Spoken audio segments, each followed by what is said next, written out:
ay rated SPG. Striktong patnubay at gabay ng magulang ang kailangan. Maaaring may masiselang tema, lengguwahe, karahasan, sexual, horror o droga na hindi angkop sa mga bata.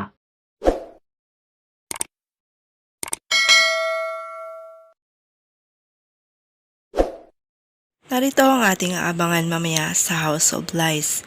Nahanap na nga si Aling Evelyn ng taong inutusan ni Edward at agad itong dinala sa ospital kung saan naroon si Jobert. Emosyonal ang muling pagkikita ng mag-ina. Medyo nabawasan nga ang lungkot sa mga mata ni Marge ngayong nakasama niya na ang kanyang ina. Sasabihan ni Greg si Paulo na maaring maglaho lahat dahil umano sa kapalpakan nila ni Thea. Hindi umano sila marunong mag-ingat. Baka yung mga bagay umano na tinatago nila noon ay maglalabasan na. Nakarecover at nagising na si Jobert. Ipinagtapat niya sa kanyang ate Marge at nanay Evelyn kung paano siya nahulog sa hagdan.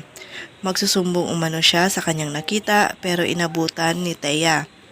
Binitawan umano siya kaya tuluyang nahulog sa hagdan. Galit naman na sinumbatan ni Marge si Paulo dahil sa ginawa ni Thea kay Jobert. Pero ayon kay Paulo, wala umano siyang alam at nagsasabi umano siya ng totoo.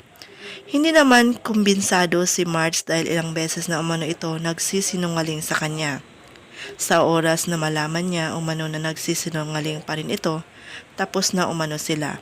Patay na umano ang kanilang marriage. Kailan kaya ipagtapat ni Paulo kay Marge ang isa pang sekreto na matagal niya nang tinatago? Abangan!